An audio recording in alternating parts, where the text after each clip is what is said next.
This is Washington, D.C., and in the files of the Central Bureau, there is a story so strange in its implications that it defies ordinary classification.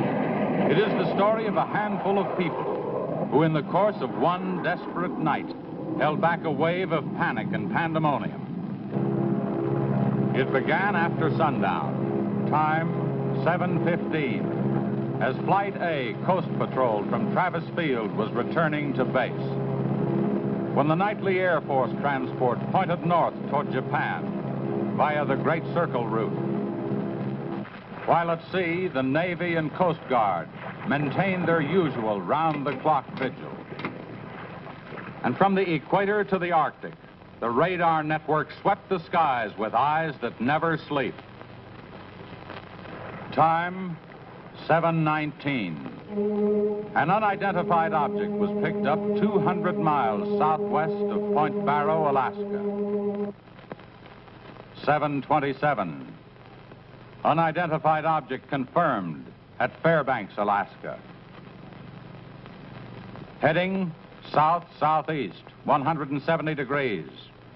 Height, 75,000 feet. Estimated speed, 5,000 miles per hour. White warning. 7:39. Unidentified object 200 miles due west of Vancouver, British Columbia.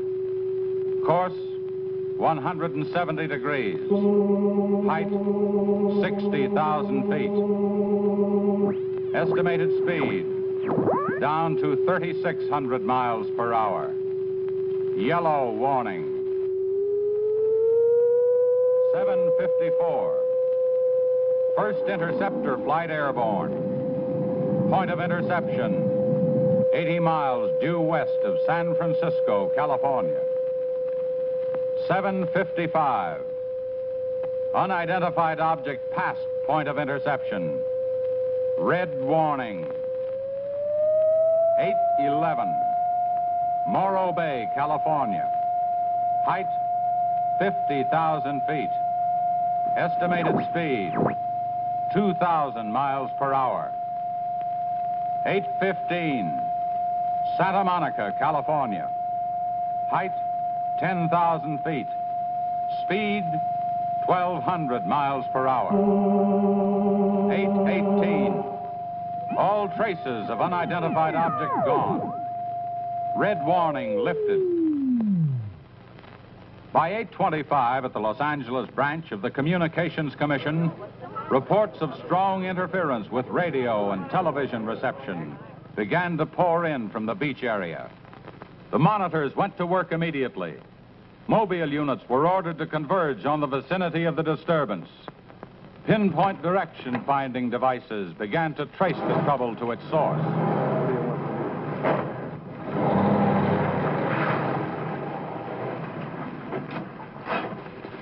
This is Mobile 1, Hazen speaking. We're at Ocean and Beacon Way. Interference strength 2. Bearing 27 degrees. Over. Mobile 1 from center. Roger. Over. Mobile Center from Mobile 7. Over. Go ahead, Mobile 7. This is Mobile 7. With Pacific Center and Beach 4. Interference strength 3. Bearing 39 degrees. Over. This is Mobile Center. Roger. Stand by. Mobile 1 and Mobile 7. From Mobile Center, point of interception estimated 3 miles north of surf. Repeat, 3 miles north of surf. Acknowledge. This is Mobile 7. Roger. Mobile 1, roger. Mobile 7. Roger. We're going out. Okay, Charlie, let's get moving.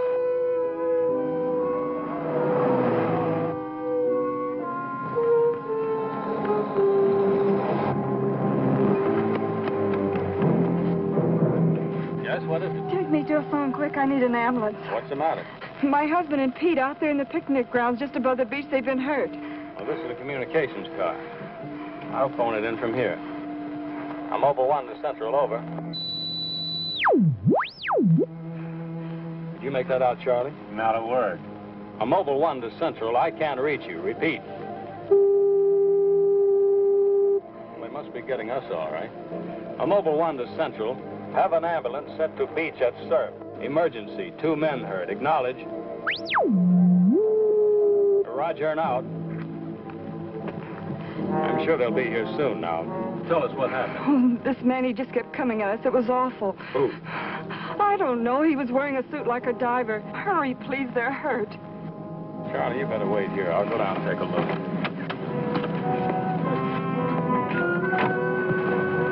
The young woman's hysteria became obvious as they reached the picnic grounds at the beach. There was no sign of the mysterious intruder, and little could be done for her husband and their friend until the ambulance arrived.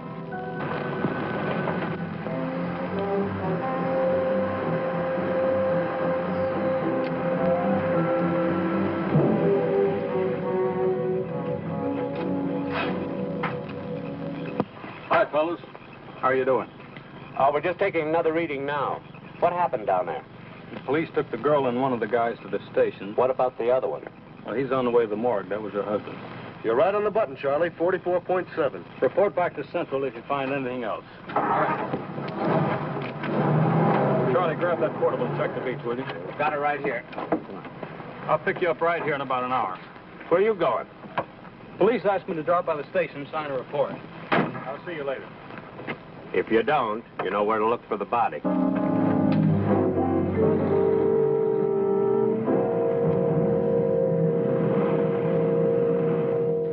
Like I said, we were just starting to eat when we heard something tracking through the sand toward us.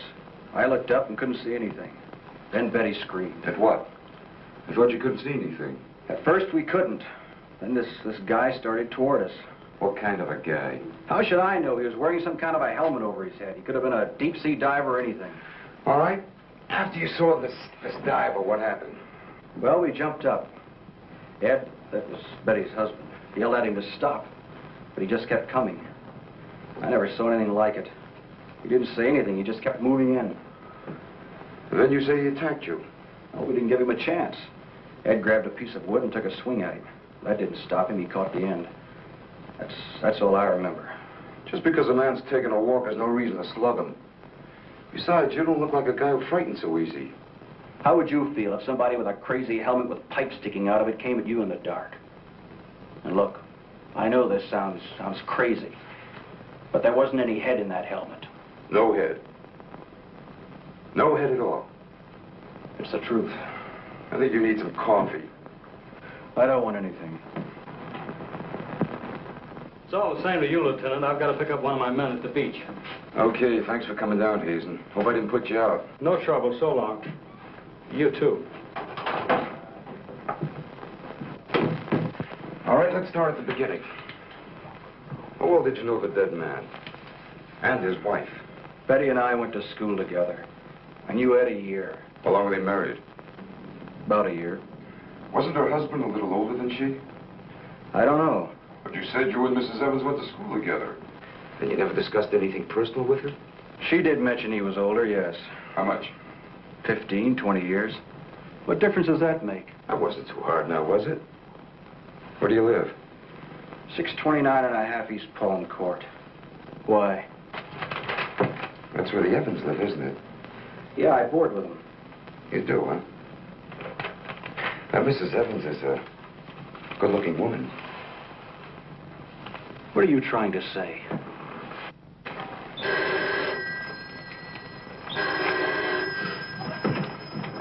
Lieutenant Bowers. Where? Yeah, I got it. I'll leave right away. Been on a murder. Near the beach. Keep an eye on this guy until I get back. What are you? You'll stay right where you are.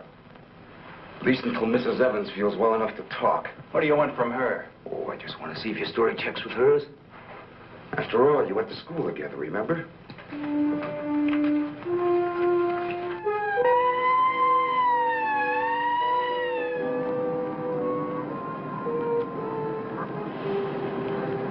You say there were no witnesses, huh? None yet. Anything missing? I don't think so. The cash register wasn't touched. Get a breakdown of the inventory as soon as you can. What about fingerprints? The boys are working on them now.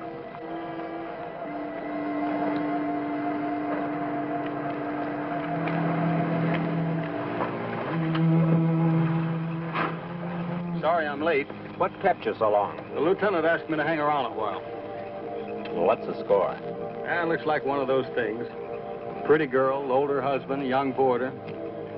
Kid claims some guy without a head knocked the old man off. You don't say. Anything else? Yeah, he had a diver's outfit with horns. No. He's going to have to do better than that. How are we doing? I took a reading about 10 minutes ago. The radiation is going out with the tide. What about the radio phone? It's working fine again. I just got a call from Central. They said Mobile 7 picked up some new trouble northeast of here. Here we go again. Hop in.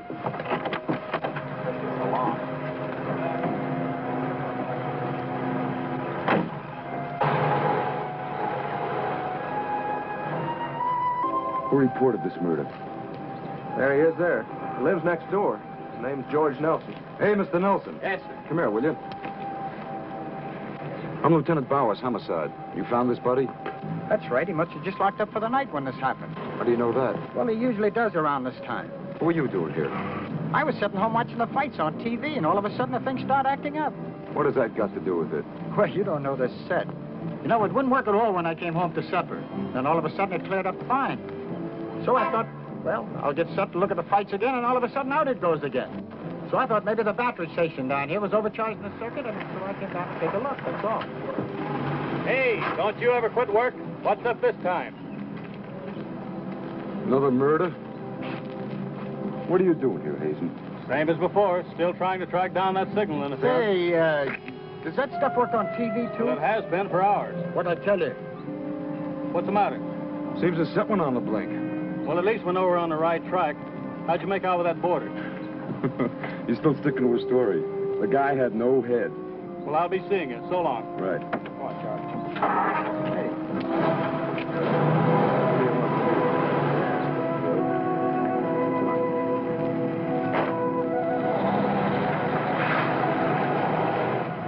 And so the communications team resumed its mission to track the mysterious interference to its source. Via accurate readings taken at regular intervals by stationary and mobile units, it was determined that the disturbance was moving in a northeasterly direction. By 10:34, Mobile Center had pinpointed the disturbance at the edge of the Huntington oil fields. Units 1 and 7 were instructed to close in.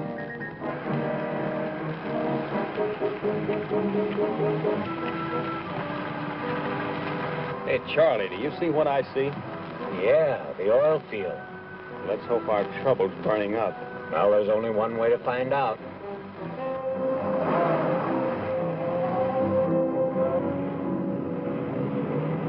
Look, Sarge. 2 murders and an explosion in one precinct is big news. Now, come on, you can't pin it all on the young boarder. Or can you? Very funny. Yeah? I'm Hazen of the Communications Commission. Oh, the lieutenant's waiting for you. Thank you. Where's the wheel? You heard the man, Communications Commission. Tell me, just kind of interference happen very often? Never anything like this. It's on the move all the time. I mean, some harm with a transmitter in the car. It's not a transmitter. We don't get a definite disturbance, just interference. And you have no idea of what it is, huh? Not yet. How are you making out? Not so good. You were here when I questioned that boy about the murder at the beach. Did you get anything more out of it? Yeah. Come on with me. You might want to see this.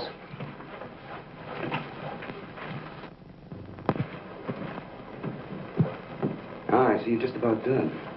Thanks, you can go now.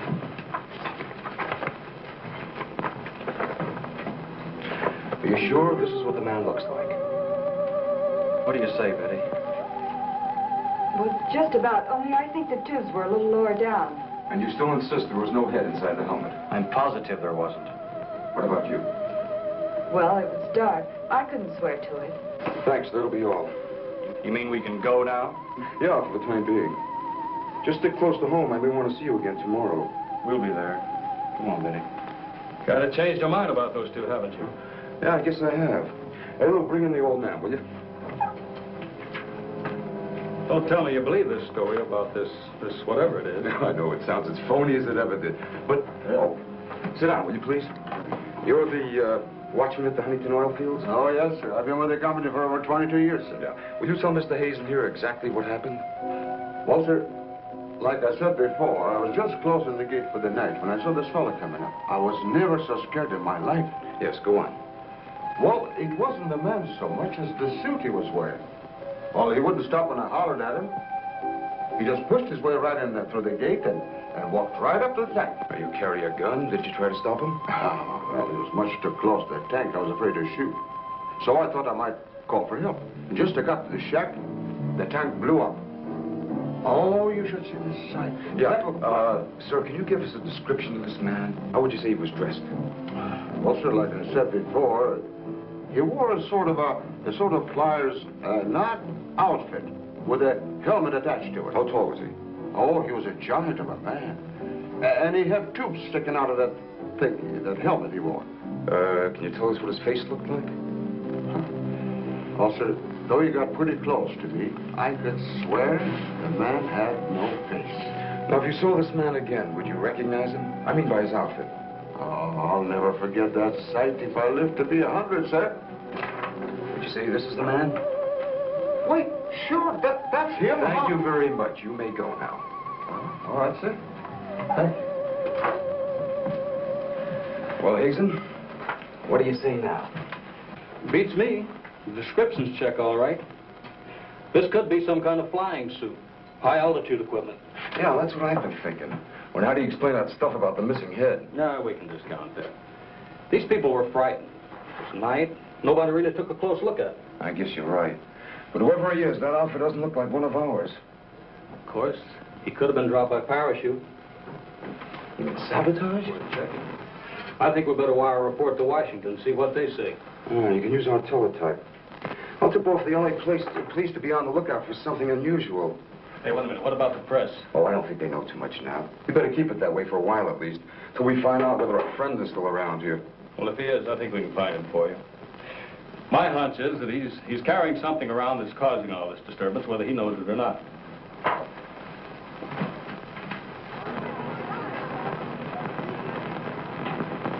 Yeah. Kill that page 1 lead. They let the boarder and the girl go. Hmm? How do I know? Maybe the lieutenant thinks that the guy in a flying suit knocked off the husband. Mm-hmm. No, not a chance. Not a chance of an exclusive on that picture. They're making a blanket release in the morning. Hmm? Oh, there's a guy from the Communications Commission in there now. Yeah, I'll call you back later if there's anything new. Okay.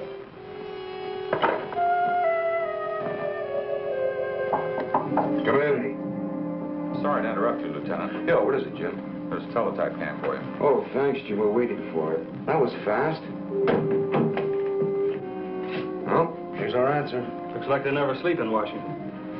Says to contact a Major Andrews, care of Dr. Wyatt, director of the Griffith Institute. Hey, it's kind of late. Maybe I'll give him a call. While you're at it, I'll go out the car and check in with Central. Okay.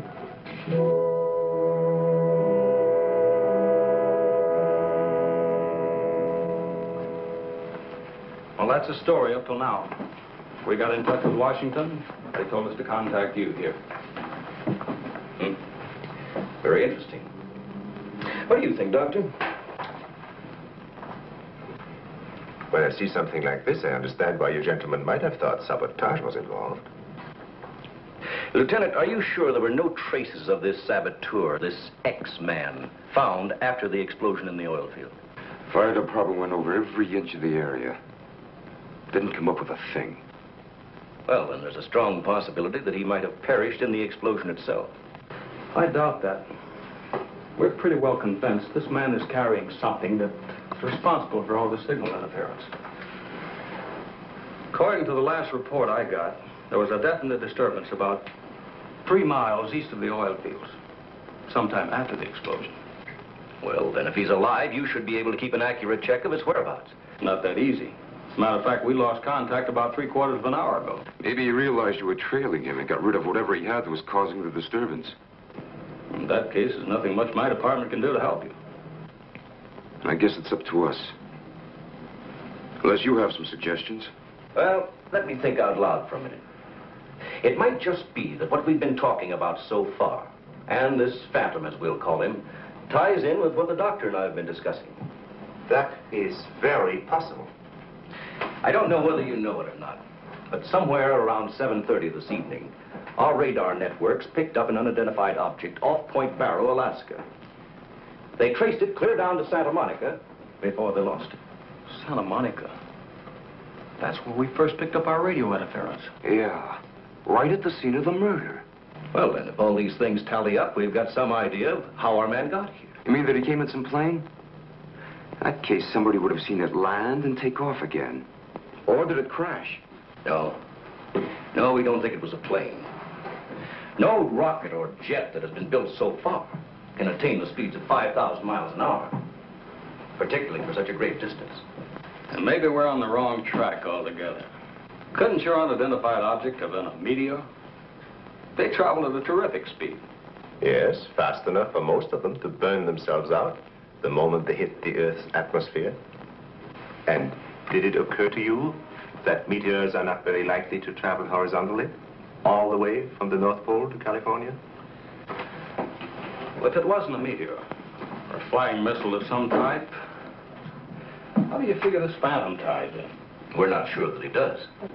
I don't care what you say, but it doesn't make sense to me. Anybody trained in sabotage would stay undercover. This guy's walking around in a monkey suit, killing people. Excuse me, Dr. Wyatt. Is there a Lieutenant Bowers in here? Oh, yes. What is it, miss? There's a Mr. Wakeman from the Chronicle here to see you. Wakeman here? Now, what does he want? Well, there's only one way to find out. Before you go, Lieutenant, I don't believe you have met my assistant, Barbara Randall. Well, hello. Hello. It's Mrs. Randall, Lieutenant. I'll be right back. Barbara, you know the Major. Of course. And this is Mr. The Communications Commission. How do you do? Well, I see you are working a little later tonight than usual. Yes, my husband's teaching a late class, and he won't be able to pick me up for a while. Besides, I had some work to do in the lab. Well, at least you'll have lots of company. All right. So I shouldn't have come up here. But I gotta get your angle on this beach murder. And your whole department is shut up. Look, Wakeman, will you stop bothering me? There's nothing to say. If you got an exclusive story from that Evans Damon or Board, then you know as much as I do. Yeah, but that still doesn't explain anything about the guy without a head. Come on.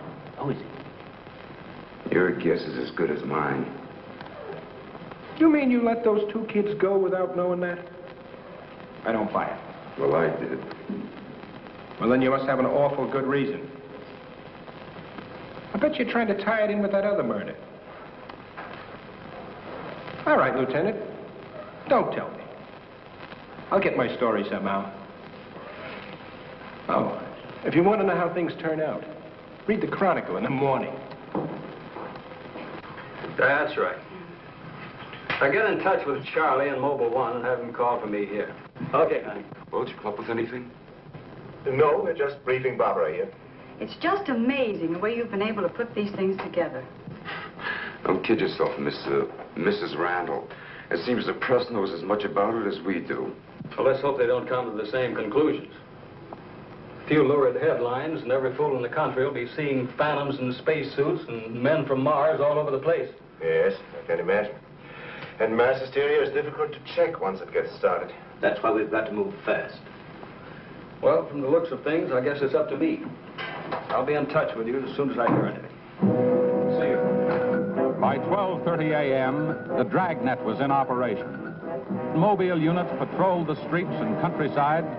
They covered an area 35 miles square. Special and sensitive equipment was prepared for action.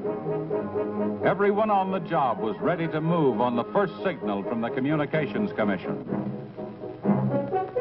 Monitor Corona to Mobile Center, strength 4, brickyard at 160th, moving toward oil fields. Contact your units. Over and out. Units 1 and 7 from Mobile Center. Units 1 and 7 from Mobile Center. Strength 4, interference at 160th in the oil field. Moving due east. Close in. Repeating, strength 4, interference at 160th in the oil field. Close in.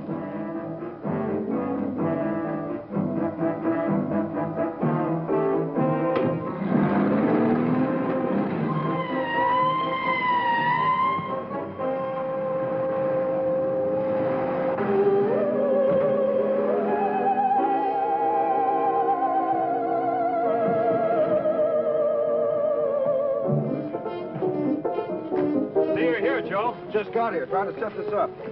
What gives, Hazen? It's in this area, all right. I brought the Geiger counter. Thank you, Doctor. Why don't walk over those oil fields? Well, it doesn't register as far as the oil field. I think we'll do better if we split up, man. Right, Lieutenant. You two go that way. Lieutenant, out here. Joe, you follow him. Come on, Doctor. And you? Oh, forget it.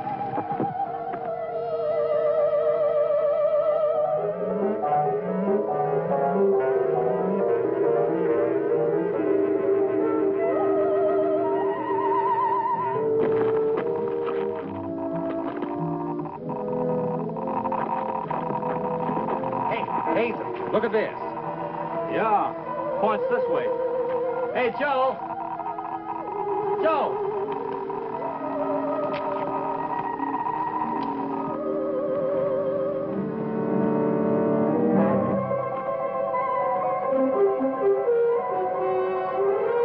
Hazen. Hey, Hazen. 603. Going strong. That's it, Doctor.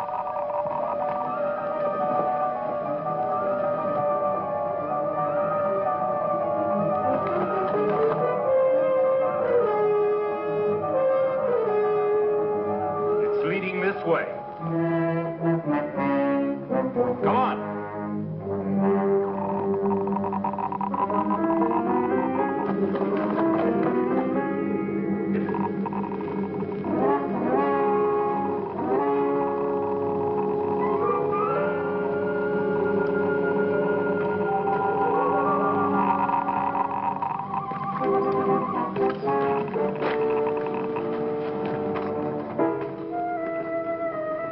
It's this way. Come on.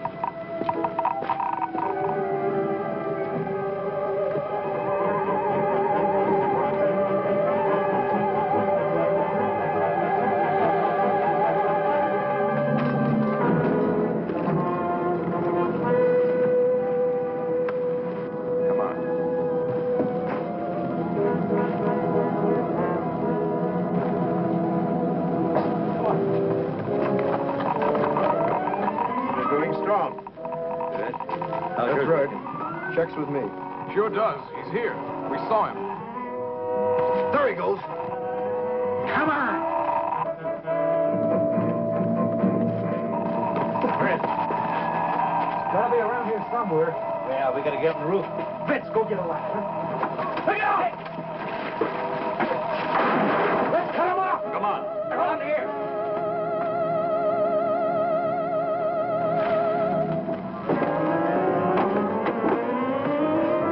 Anybody see him? There he is.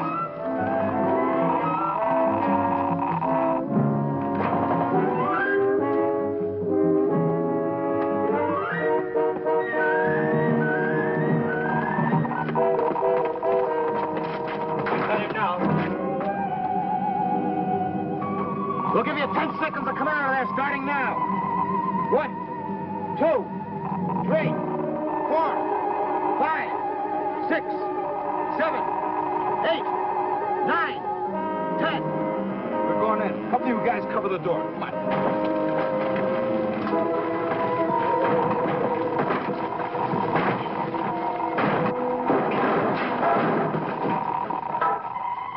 Why, there's nobody in here.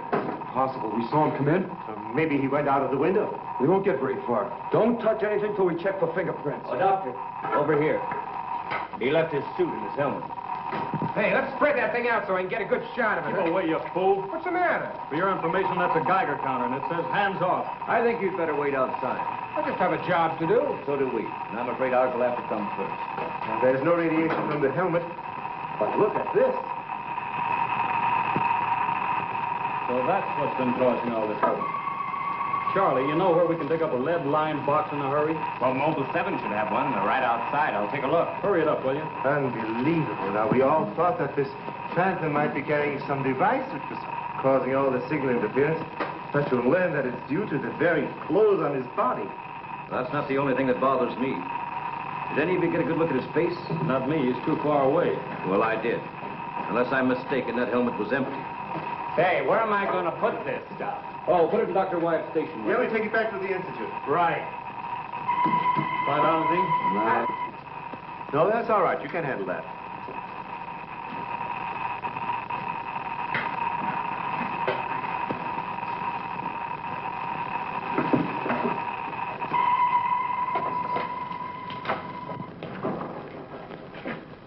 Any luck?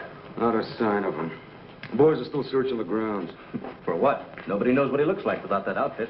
I'll bet on that, Major. The reporter got a flash picture of him, and I just happened to borrow that film. It's on its way to headquarters right now to be developed. Good. Send us a print as soon as you can. Sure. Lieutenant, are you sure you don't want to come with us? We want to make a few tests at the lab. I'd like to, Doctor.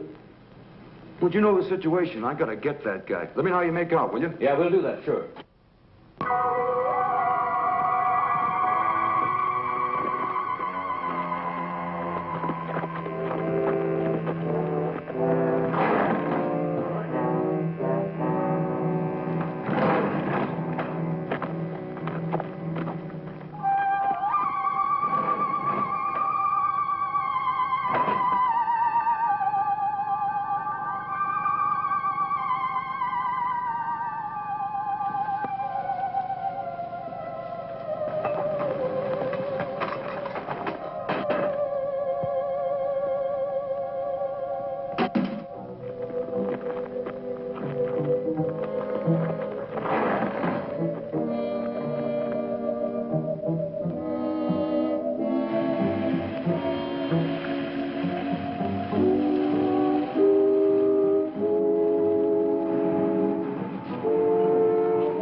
We were just on our way home when we saw you drive in. Good evening, Barbara. Hello, Bill. I see we got here just in time. Anything new?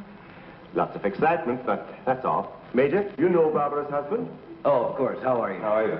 Yeah, it's a nice-looking dog you've got there. What's his name? His name? Venus.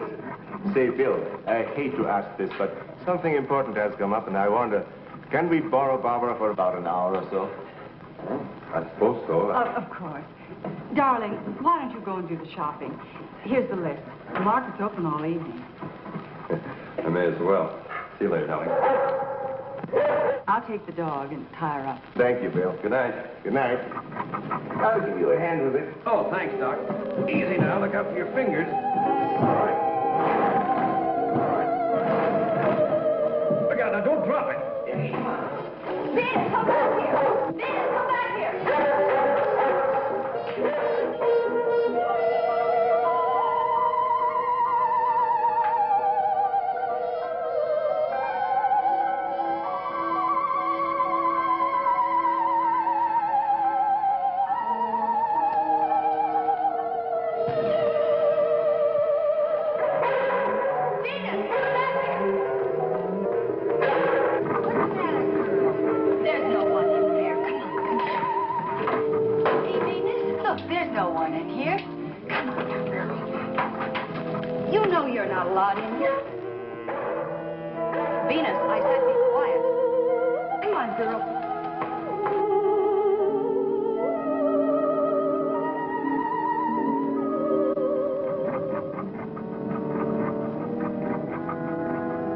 Now you stay right here, Venus, and I don't want to hear one sound out of you.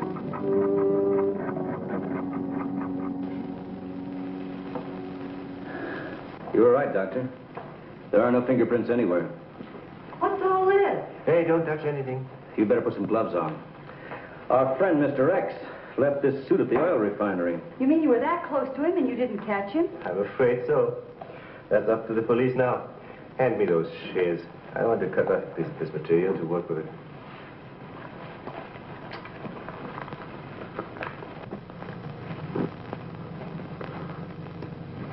Hey, you better have those sharpened. But I just bought them. Well, Here, try this knife.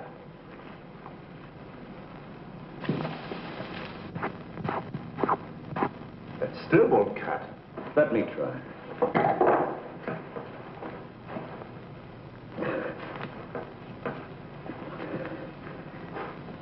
This stuff is tougher than nylon. Why don't I try it over a Bunsen burner?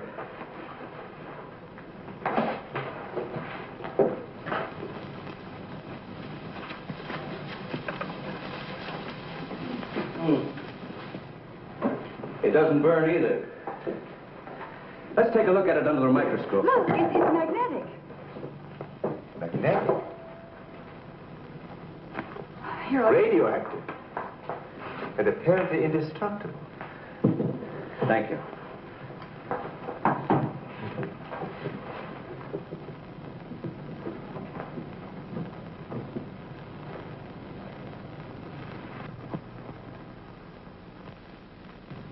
What's the matter?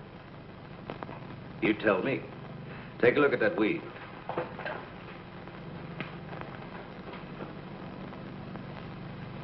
What weed?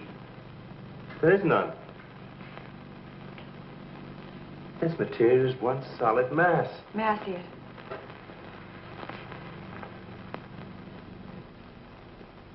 Why, you're right. It must be some sort of plastic. No. I'd say it's a metallic substance of some kind.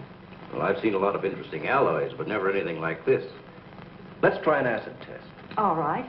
Go ahead. Careful now. We'll only take a drop or two. It repels acids like a raincoat repels water. Why, there's no reaction. Well, Major, this looks as though we were going to be here for a long time.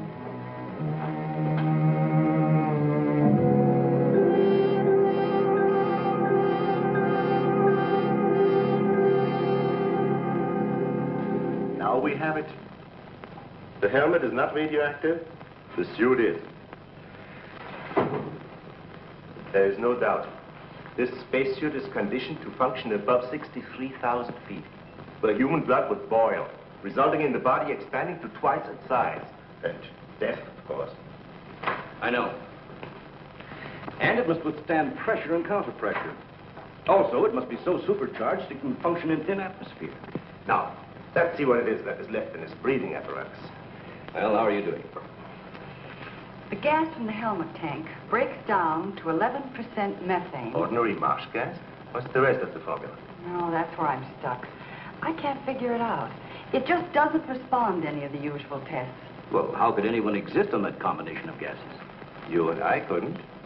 But apparently someone can. Oh, Doctor, are you trying to say that our X-Man doesn't breathe oxygen and hasn't the metabolism of a normal human? I really don't know.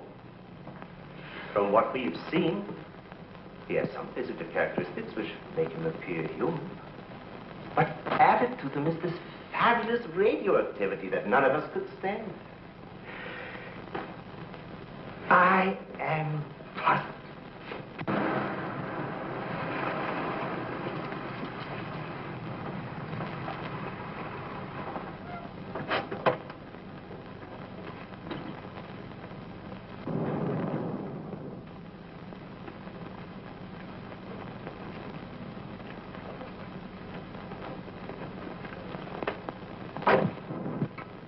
I think the answer lies right here in this helmet. Obviously, he needs it to survive. Otherwise, he wouldn't have risked wearing it where he was sure to be recognized. As it is, he only took it off when he was cornered. But if what you say is true, how can he exist without it now? Let me put it this way. It's like a patient in an iron lung. Sometimes one can be removed for hours at a time without any ill effects. Exactly. And I think the same principle applies here. And that means sooner or later, he has to get his breathing apparatus back or die. I don't understand. Well, I've got an idea. If we were to return this whole outfit to where he left it, he might be tempted to come back. Dr. Wyatt speaking? Yes, he's here. No, thank you. Hello, Major. Still at it, huh? Mm-hmm. No, we haven't got a thing, no. The picture? Yeah, hold on.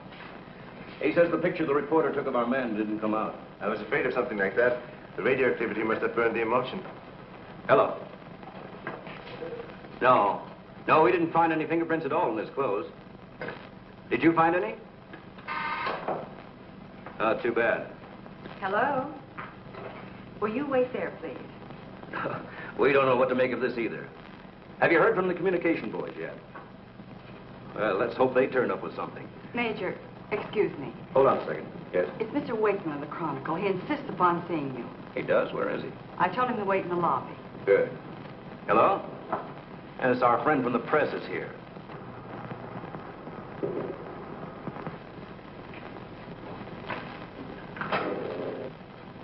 Don't worry, I wouldn't dare let anyone in on anything. At least not till we get something concrete. Right. All right, I'll see you later. Well, I guess I'd better see this newspaper man. Want to come along, Doctor? I think I will.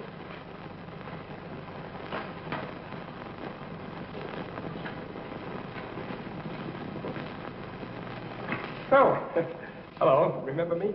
Certainly, yes. Nice lot of gadgets you got here. We think so. What's on your mind? Well, I was wondering if you might let me take a couple of pictures of that suit you brought up here. I'm sorry, we can't do that. Oh. Well, now, look, I got a wonderful picture of the guy running in the shack, and the lieutenant stuck his nose in my business, and what do I get? A blank.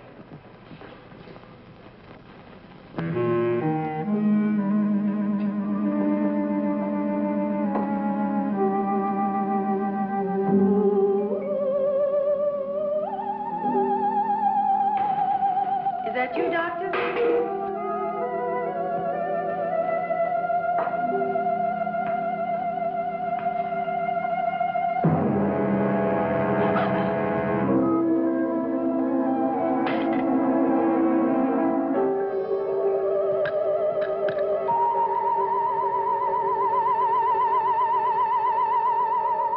Well, you must have some lead on this guy, otherwise you wouldn't have brought that suit up here.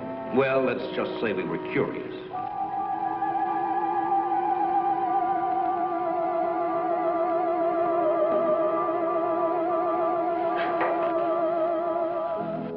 Hello, Bill. Are you back so soon? Isn't Barbara through? I don't know. She's still in the lab. Why don't you go up and see? Thanks, I will.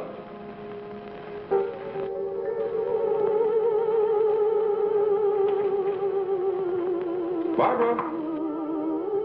Barbara, are you in there? Bill, listen to me. I'm not alone. Someone is in here with me. I can't see him. He locked the door and has the key. I'll break the door down. No, Bill, don't, please. You better get help. You mean I've come all the way up here for nothing? I'm afraid so. Good night. Yes. Good night, Mr. Wakeman. Good night.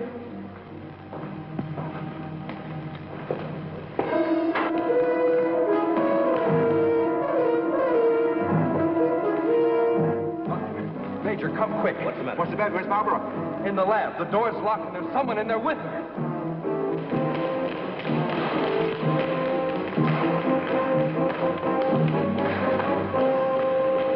I thought you said the door was locked. What? She's gone. Oh, cover the main entrance. That's the only way anybody could leave. I will. Well, in that case, we would have seen her on our way up. Well, then she must still be in the building. We'd better split up. I'll take the roof. Barbara! Barbara! Barbara! Barbara!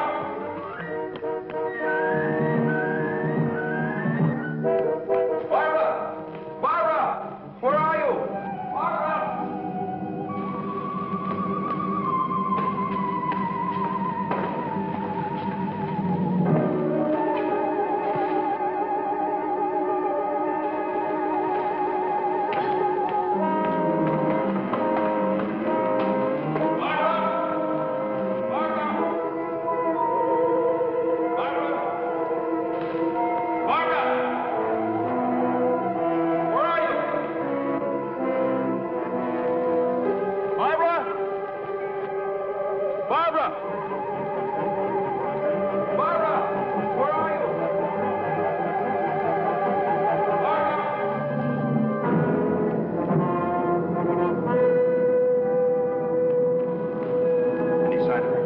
Not yet. She must be around here someplace. Now, you stay here. Watch the main entrance. And I'll check the basement. All right.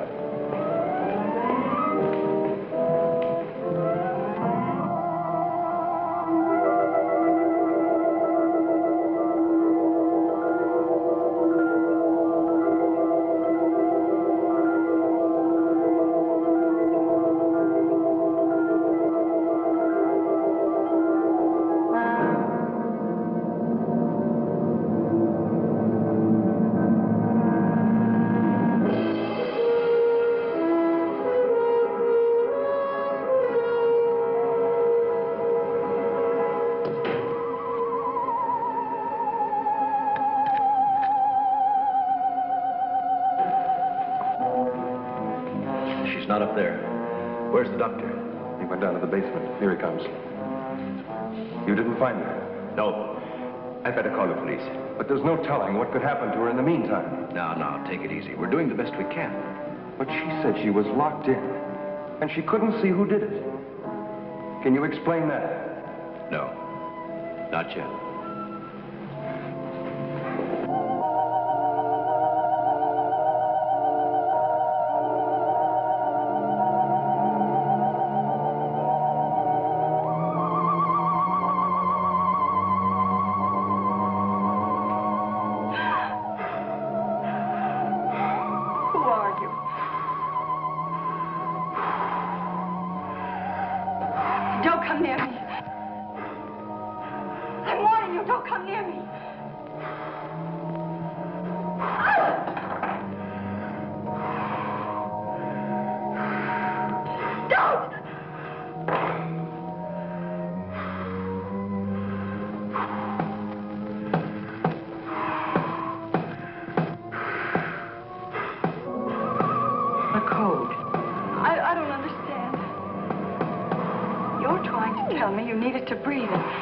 Much left in the tank. 1, 1, 2, 1, 1, 2, 3.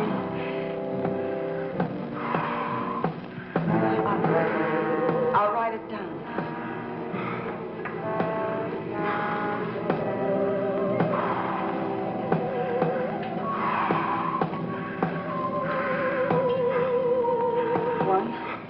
One, 2. 1, 2, 3.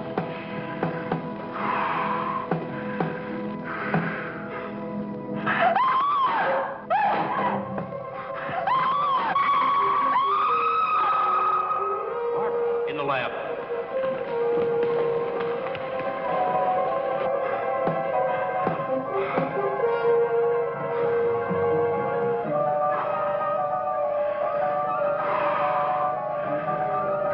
No, please don't. She's in there. Barbara! I can see his head from the ultraviolet lens. I'm sure it's over.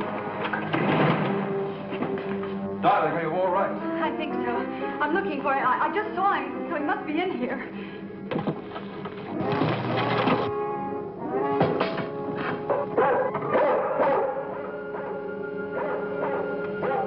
Steady feet to the ground.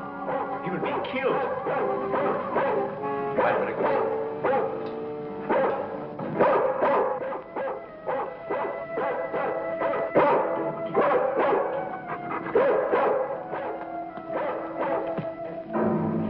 It was frightening. I couldn't see him. I didn't know what to do. Come here.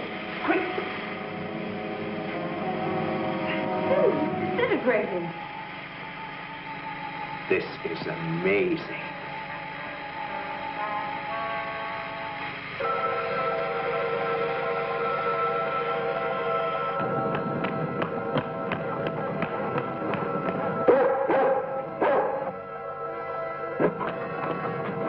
Now, quiet down, Venus. Quiet down. Down.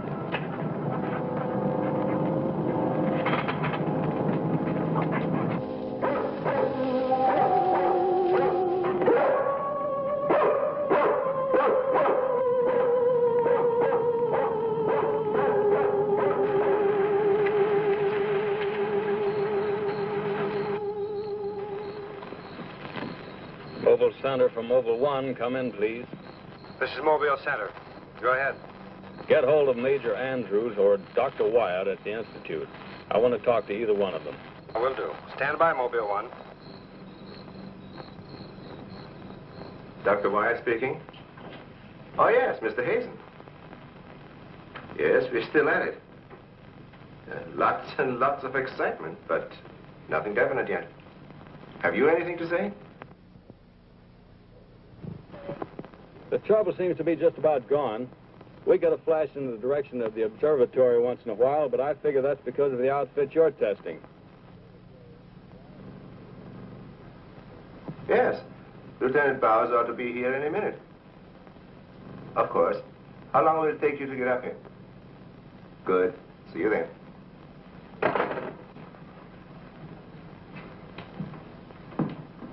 Thank you, gentlemen. Put it down here, please.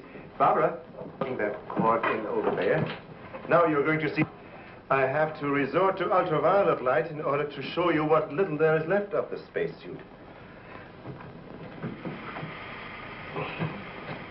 As you can see, it has reduced itself to this liquid, and it is in an evaporating stage.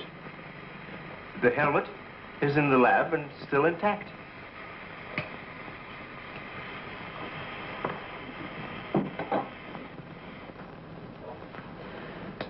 This is amazing. All the radiation in this suit would, well, it'd be fatal to a normal human being wearing it. Of course. And furthermore, our respiratory system could never simulate gases such as we have found in that breathing device. Well, then we have to assume our so-called X-Man carried his own atmosphere with him. Excuse me, but as a matter of curiosity, why do we refer to this thing as a him? I thought it was invisible. Under normal conditions, yes. Yet, Mrs. Randall did see the imprint of a large foot and a masculine hand under ultraviolet light. How do you explain that? I don't know, but the human body is composed of various elements with a carbon base. Like coal? Yes. Now, suppose we maintain the same chemical composition in the body of the X-Man, but substitute silica for carbon. Silica, that's glass. Exactly. Now, it is possible that the body with such a base, if it were subjected to an atmosphere foreign to its origin, might appear invisible to our eyes.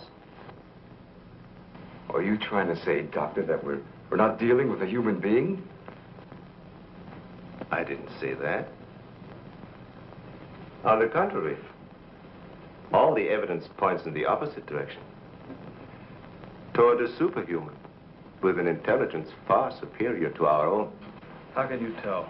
First of all, Mrs. Randall saw that he has a hand with digits like our own fingers and a thumb opposing. That alone is a sign of intelligence. And he comes from a civilization that has developed adequate space transportation to enable him to travel to Earth. We have nothing yet that can reach even another planet in our own solar system. That could account for the unidentified objects picked up by radar a few hours ago. My theory is that the spaceship, or whatever it was that he came in, operated on the principle of magnetic rather than atomic propulsion, and that somewhere in the outer limits met with a condition where the Earth's gravity pulled it down and it fell into the ocean, and that he managed to save his life and reach shore. You really can pick up any type of communications interference, no matter how weak the signal may be. Sure thing. We were on his trail from the minute he left the beach. I never knew you carried such sensitive instruments in your car.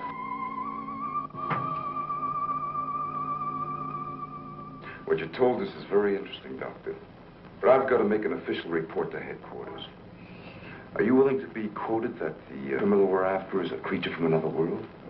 All I can say is, we know that our Earth is not the only planet capable of sustaining life in one form or another. You can quote that. All I've got to go by is some footprints in a hand. That isn't much. No fingerprints, no description, no nothing. And we're after a killer. Has it occurred to you that our X-Man has no apparent motivation for his acts, and might therefore not be an intentional criminal at all? You have a point there. Hey, wait a minute. Come to think of it, the young boarder we suspected, he did say that the girl's husband threw the first punch. So? So that could have been enough to provoke the strange creature. And the same could have happened at the second murder. Sure. But what about the fire in the oil fields? Evidently, our man sensed the presence of some gases, which he thought might be utilized in his breathing apparatus. Yeah, that could account for his presence at the oil refineries, where something went wrong, causing the explosion. Too bad he got wise to us and took off his uniform, or we'd have been able to catch up with him by now.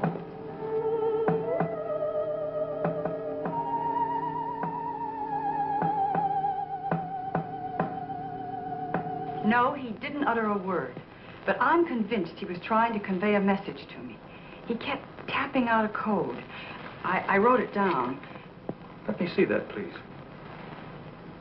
Doesn't make sense. Well, it may be based on some mathematical system we know nothing about. But he was trying to tell us something. Why did he run away?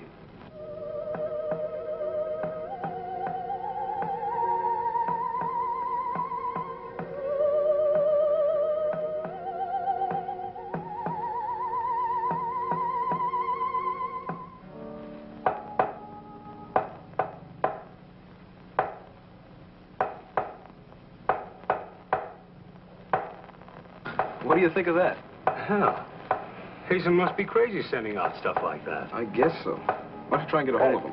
Yeah. Mobile 1 from Mobile Center. Come in, please. Mobile 1 from Mobile Center. Come in, please. Mobile 1 from Mobile Center. Come in, please. Hey, that's Central calling.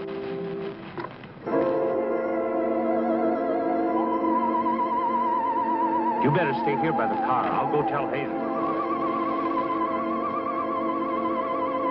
Yes, Colonel Powell. Of course, I'll mail you a complete report first thing in the morning. Yes, sir, thank you. Oh, and I'm awfully sorry to disturb you so late at night. Right, good night, sir. He's around here, this invisible guy. He was in the car. How do you know? I was talking to Randall outside when I heard Central calling. Before I could get over to answer, I saw the door open and shut by itself. He's desperate. For all we know, he could be trying to send a distress signal to his home base, wherever that is. Well, let's hope he doesn't get through. We've got enough problems with just one of those guys. Well, at least we know he's surrounded the vicinity, and it's obvious what keeps him around. Of course. He's got to come back for what little gas there is left in his helmet. And when he does... Oh, please, the most important thing is to take him alive.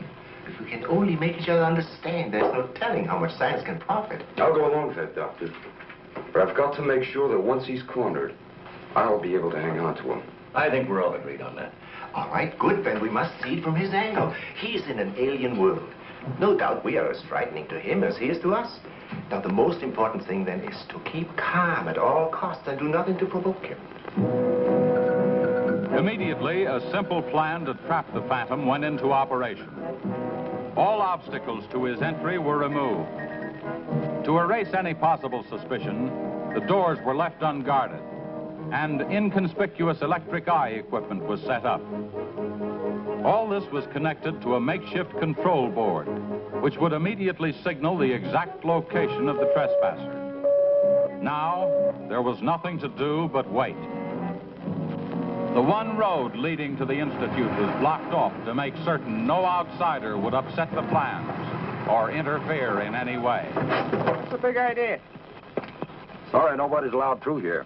Who said so? Lieutenant Bauer's orders. Oh, is he up there? He might be. Well, you get word to him that Joe Wakeman of the Chronicle is here. Sorry, bud, I can't leave. Oh, what about them over there? Hey, you over there. Me? Yeah. Aren't you the guy from the communications outfit? Didn't I see you down at the oil fields a couple hours ago? What of it? You got anything to do with this? Well, you'll have to ask Lieutenant Bowers about that. How can I if he won't see me? That's a good question.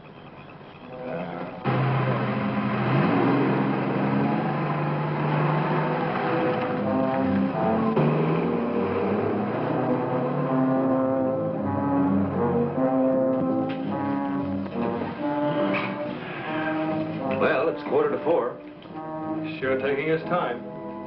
Time is cheap. Yeah, well, how long can you sit on the edge of your chair like this? All year if we have to. I only hope this mechanism works. It will, unless he flies in between the wires. I wouldn't take any bets that he can't. Well, if everything else fails, we still have Venus here to help us. You know, I'm certain she sensed his presence before. That's why she carried on so.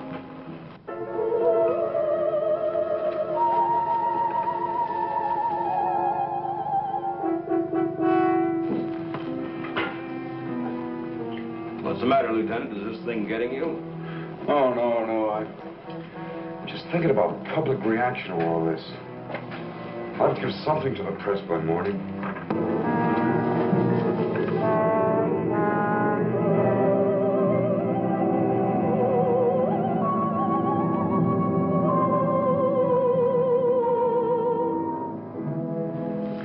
know, ever since I was a kid, I wanted to be a pilot. Then after I got my wings and had had 75 missions, I thought I'd seen everything. Now, after all this, I know I haven't seen anything. He's here. The back entrance. Let's head him off. Remember, now, take it easy. Don't crash.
Trying to do? Well, it's the reporter. Yeah, it sure is. What's going on around here? You guys crazy?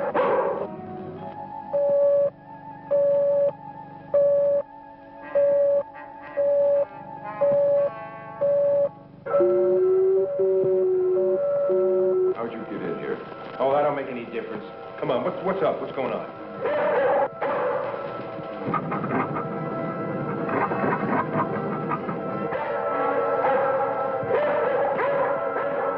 Lieutenant, you better tell him.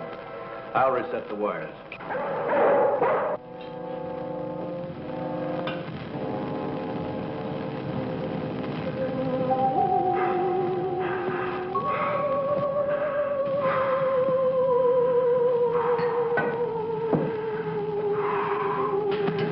Don't be afraid. We want you to live. Don't you understand? Can't you speak? Can't you say something? Anything in any language?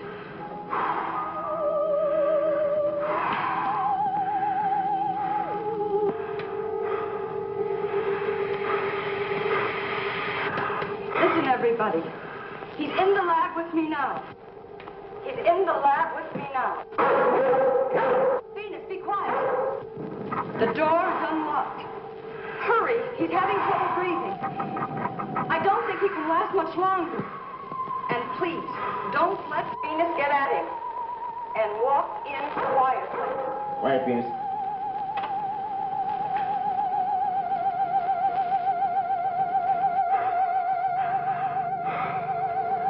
It's unbelievable.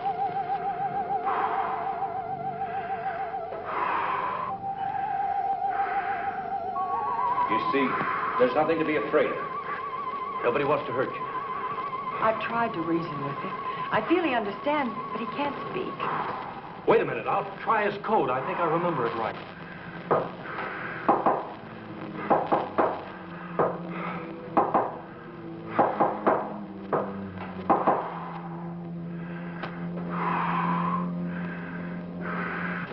Better plug in the ultraviolet light.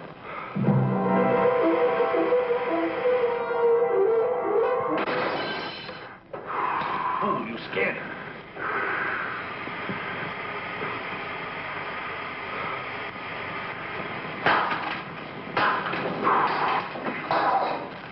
Look, there goes Venus.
laptop? Take this.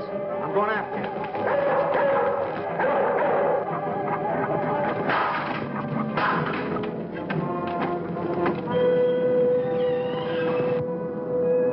The door. In here with a big telescope.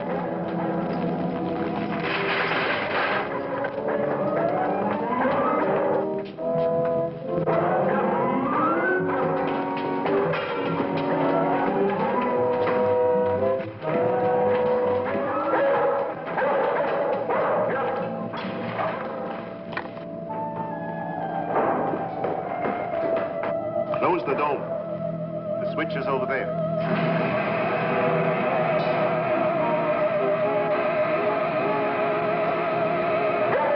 Wrong sense of something. Quiet, Venus. Well, if he's in here, he'll never get out now. Door is closed. This is what I've been waiting for. Please, Lieutenant. This is our last chance. We have to take him alive. Plug in the lamps. There's an outlet here.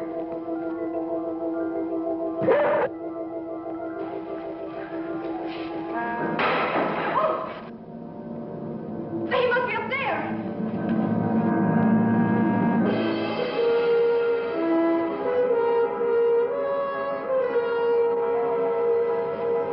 His whole body's gone. If I hadn't seen this with my own eyes. What do we do now? Stand back.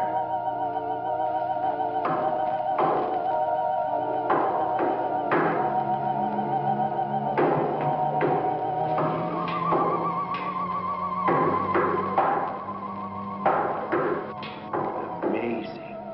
This code again. Look. He's trying to speak, but no sound is coming out of his mouth. Look at Venus. She acts as though she hears him. Yes. Dog can hear sounds that we can. His voice must be beyond the range of the human ear. Maybe he's screaming. He's suffocating. The glow, it's almost gone.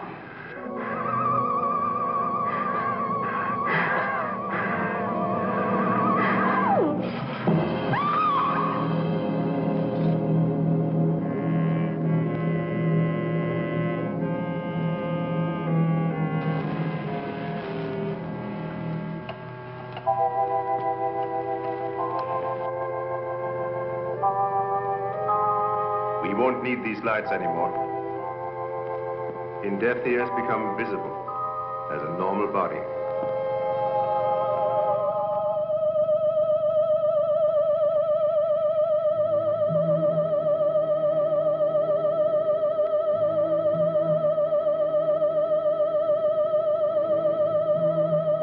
Look.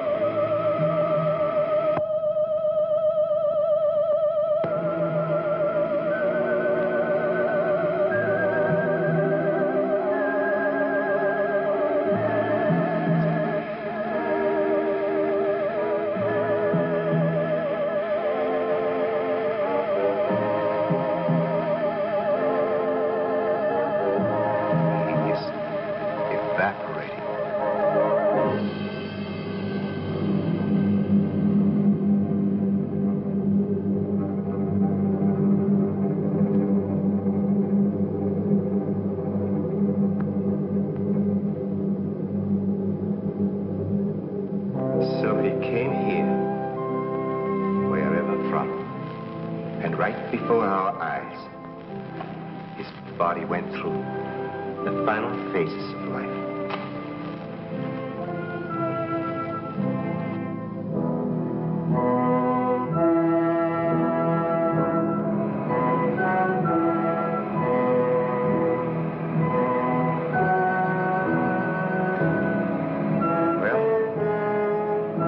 It's morning.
Washington, D.C., and in the files of the Central Bureau, there is a story so strange in its implications that it defies ordinary classification. It is the story of a handful of people who, in the course of one desperate night, held back a wave of panic and pandemonium. It began after sundown, time 7:15, as Flight A Coast Patrol from Travis Field was returning to base, when the nightly Air Force transport pointed north toward Japan via the Great Circle route. While at sea, the Navy and Coast Guard maintained their usual round-the-clock vigil. And from the equator to the Arctic, the radar network swept the skies with eyes that never sleep. Time, 7:19. An unidentified object was picked up 200 miles southwest of Point Barrow, Alaska. 7:27. Unidentified object confirmed at Fairbanks, Alaska. Heading south-southeast, 170 degrees. Height, 75,000 feet. Estimated speed, 5,000 miles per hour. White warning. 7:39. Unidentified object 200 miles due west of Vancouver, British Columbia. Course 170 degrees. Where are you going? Police asked me to drop by the station and sign a report. I'll see you later. If you don't, you know where to look for the body.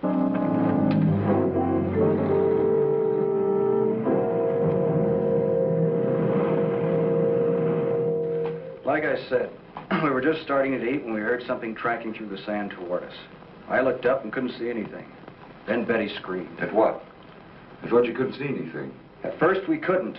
Then this guy started toward us. What kind of a guy? How should I know? He was wearing some kind of a helmet over his head. He could have been a deep-sea diver or anything. All right. After you saw this diver, what happened? Well, we jumped up. Ed, that was Betty's husband, yelled at him to stop, but he just kept coming. I never saw anything like it. He didn't say anything. He just kept moving in. And then you say he attacked you. Well, we didn't give him a chance. Ed grabbed a piece of wood and took a swing at him. That didn't stop him. He caught the end. That's all I remember. Just because a man's taking a walk is no reason to slug him. Besides, you don't look like a guy who frightens so easy. How would you feel if somebody with a crazy helmet with pipes sticking out of it came at you in the dark? And look, I know this sounds crazy, but there wasn't any head in that helmet. No head. No head at all. It's the truth. I think you need some coffee. I don't want anything. It's all the same to you, Lieutenant. I've got to pick up one of my men at the beach. Okay, thanks for coming down, Hazen. Hope I didn't put you out. No trouble, so long. You too. All right, let's start at the beginning. How well did you know the dead man? And his wife? Betty and I went to school together. I knew Ed a year. How long were they married? About a year. Wasn't her husband a little older than she? I don't know. But you said you and Mrs. Evans went to school together. Then you never discussed anything personal with her? She did mention he was older, yes. How much? 15, 20 years. What difference does that make? That wasn't too hard now, was it? Where do you live? 629 and a half East Palm Court. Why? Height, 60,000 feet. Estimated speed, down to 3,600 miles per hour. Yellow warning. 7:54. First interceptor flight airborne. Point of interception, 80 miles due west of San Francisco, California. 7:55. Unidentified object past point of interception. Red warning. 8:11. Morro Bay, California. Height, 50,000 feet. Estimated speed, 2,000 miles per hour. 8:15. Santa Monica, California. Height, 10,000 feet. Speed, 1,200 miles per hour. 8:18. All traces of unidentified object gone. Red warning lifted. By 8:25 at the Los Angeles branch of the Communications Commission, reports of strong interference with radio and television reception began to pour in from the beach area. The monitors went to work immediately. Mobile units were ordered to converge on the vicinity of the disturbance. Pinpoint direction finding devices began to trace the trouble to its source.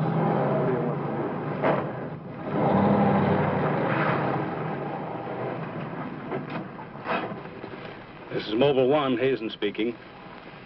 We're at Ocean and Beacon Way. Interference strength 2.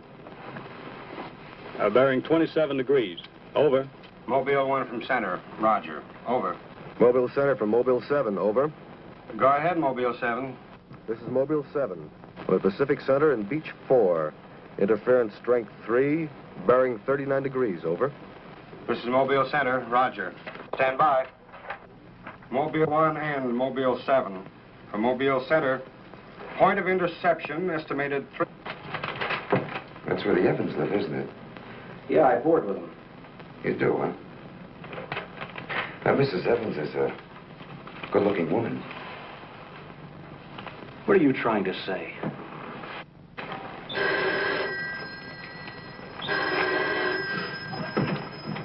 Lieutenant Bowers. Where? Yeah, I got it. I'll leave right away. Keep it on a murder. Near the beach. Keep an eye on this guy until I get back. What are you? You'll stay right where you are. At least until Mrs. Evans feels well enough to talk. What do you want from her? Oh, I just want to see if your story checks with hers. After all, you went to school together, remember?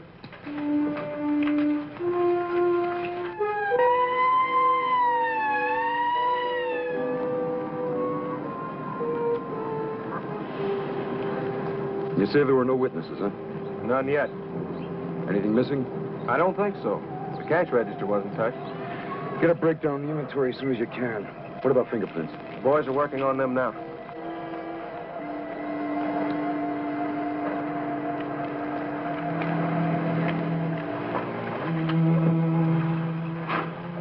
Sorry I'm late. What kept you so long? The lieutenant asked me to hang around a while.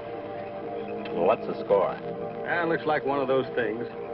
Pretty girl, older husband, young boarder. Kid claims some guy without a head knocked the old man off. You don't say. Anything else? Yeah, he had a diver's outfit with horns. No. He's going to have to do better than that. How are we doing? I took a reading about 10 minutes ago. The radiation has gone out with the tide. What about the radio phone? It's working fine again. I just got a call from Central. They said Mobile 7 picked up some new trouble northeast of here. Here we go again. Hop in.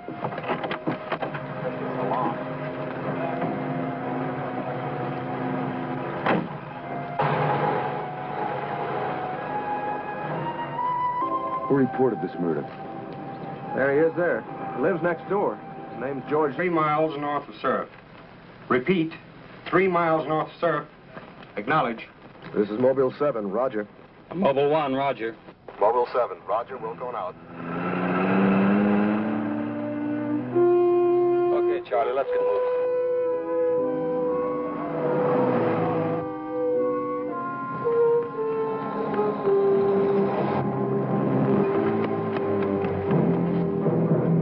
Yes, what is it? Take me to a phone quick. I need an ambulance. What's the matter? My husband and Pete out there in the picnic grounds just above the beach. They've been hurt. Well, this is the communications car. I'll phone it in from here. I'm Mobile 1 to Central, over. Did you make that out, Charlie? Not a word. I'm Mobile 1 to Central. I can't reach you. Repeat. Well, they must be getting us all right. I'm Mobile 1 to Central. Have an ambulance sent to beach at Surf. Emergency. 2 men hurt. Acknowledge. Roger and out. I'm sure they'll be here soon now. Tell us what happened. Oh, this man, he just kept coming at us. It was awful. Who? I don't know. He was wearing a suit like a diver. Hurry, please. They're hurt. Charlie, you better wait here. I'll go down and take a look.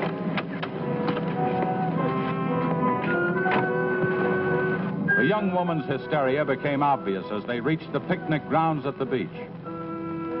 There was no sign of the mysterious intruder, and little could be done for her husband and their friend until the ambulance arrived.